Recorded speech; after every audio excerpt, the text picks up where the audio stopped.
Let's jump right into it. It's a big market day. There's a lot of news out there, and let's get straight to business with your first guest. Get her take on the economy, bonds, the markets, and more. Joining us for a first on CNBC interview is Dina DiLorenzo. She is president at Guggenheim Investments, $359 billion in assets across multiple strategies. Dina, it's great to have you on. Thanks for kicking off the show. Hey, Brian.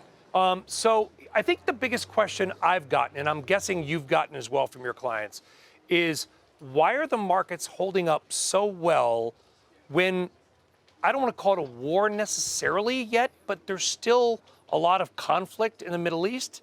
Why are we holding up as well as we are? I agree with you. We have geopolitical tension. We've got, Fed policy uncertainty. We've got inflation concerns. I think... And the stock market's at record highs. I know. It's incredible. But here's the deal. The way we look at it is you've got strong balance sheets, strong corporate earnings, AI spending, strong forward-looking pricing probably already embedded in the markets. And you know what? There's a really interesting piece, too. I think I grew up on a trading desk in the 90s. There's emotional volatility. I do think AI is playing a role here. It's mitigating some of that emotional volatility, and we're seeing that, right? These AI products are really coming in. Data's processing, investment workflows are reflecting it. And, for us, though, as a fixed income global asset manager who really focuses on public and private credit, we do see some volatility, right? And that's usually the yellow flag the equity markets follow. So we're being super cautious and meeting our clients where they are. It's an important point you're making, that the credit markets and the bond people will tell you that they're smarter than the stock people. All you got to do is ask a bond person. They'll tell you that. Well, I've played both. So you played both. It's just why we love having you on, by the way. So in the credit markets, they will tend to crack before the equity markets do for a lot of different reasons. Are you seeing any cracks? I mean, I think it's selective, and I think you have to choose your managers wisely, right? I mean, I think there was definitely a lot of hype in the first quarter around, the fixed income markets and the credit markets, but the volatility really wasn't about credit. It was more about the interest rates moving and interest rates going up, and that the fact that the market pushed the expectations of a rate decline out further. So now it's a matter of making sure that you're managing duration risk, one. Two, you're managing interest rate risk, and you're managing liquidity risk. We're seeing a huge amount of demand from our institutional clients still for private credit, and it's all about underwriting, selection, and quality. Because that, before the war began, that was the worry on Wall Street, was these firms that, let's be fair, 99% of our audience probably had never heard of Blue Owl or those firms or private credit. That is now sort of seeped into the global consciousness of the CNBC viewer and listener. Yeah.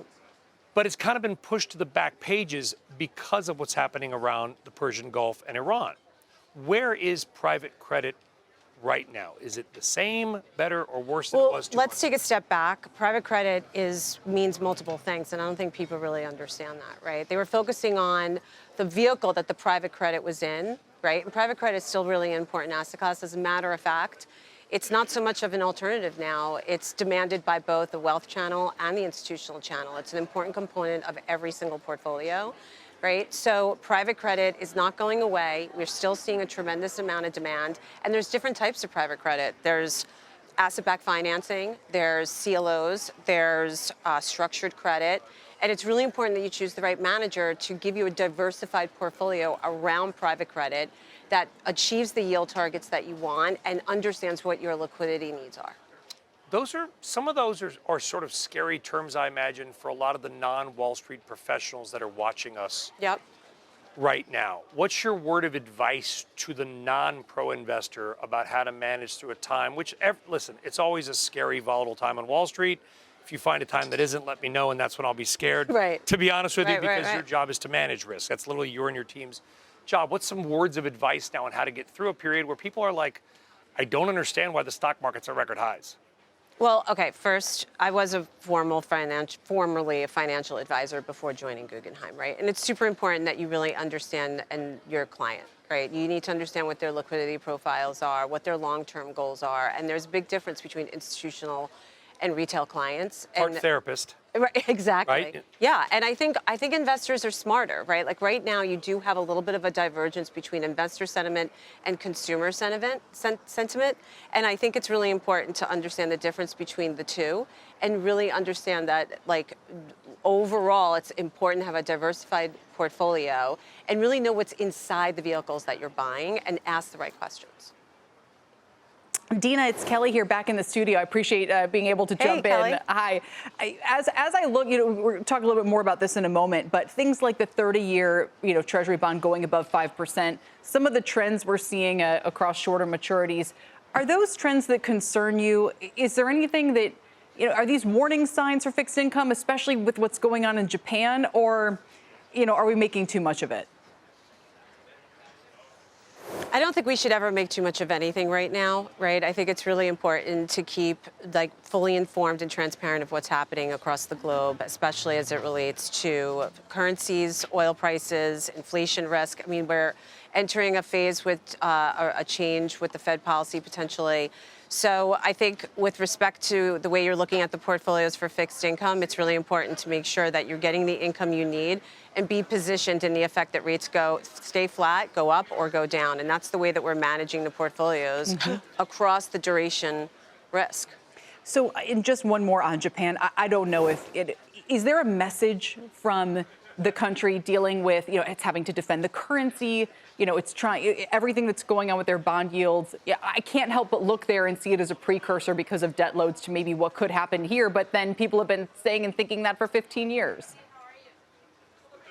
Well, I think you have to keep a really close eye on what's happening with the oil prices, right? I think that there's a reaction to the yen right now because they have to import oil from different places, right? So until we have some transparency on what's happening with the war and how we're going to resolve the issues with oil and where we're going from here, I think you're going to see continued volatility with the yen.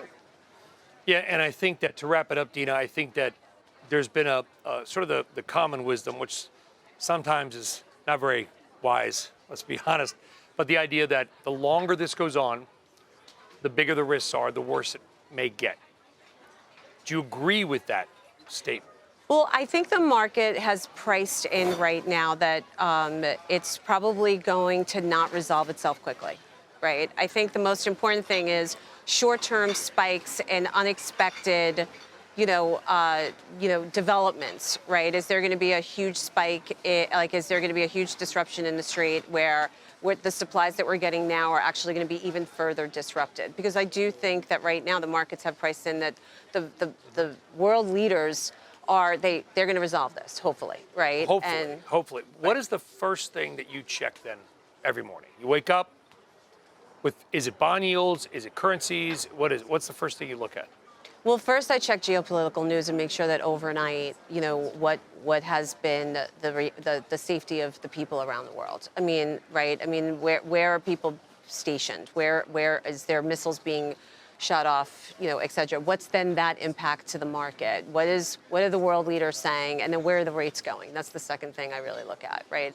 And then how are the equity markets responding? Equities third. Equities third. Well, because I'm a fixed, I know. More involved with As you said, former trading desk in the 90s. Right. Back when there was a lot of difference in information flow, but we appreciate you joining us, giving us some of the information that you're seeing, some real world advice. Dina DiLorenzo, kicking things off for us here at the Milken Global Conference. Really appreciate it, Dina. Thanks. Thank you. Good to see you. Thank you.